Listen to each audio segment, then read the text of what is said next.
Hello everyone, welcome back to another episode of Webtech Tutorial.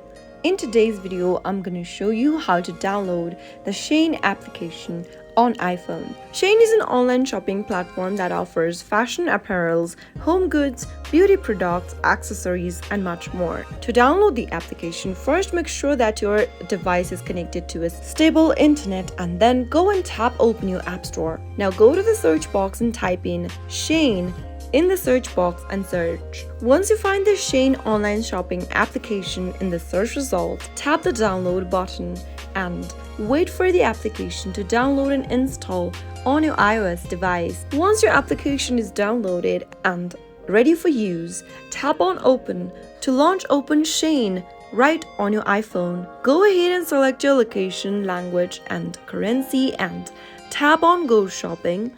Follow through the prompts till the end. That is how you can easily download the Shein online shopping application on your iPhone. If you found the video to be helpful, go ahead and give us a thumbs up. Also, don't forget to subscribe to our channel if you have not yet.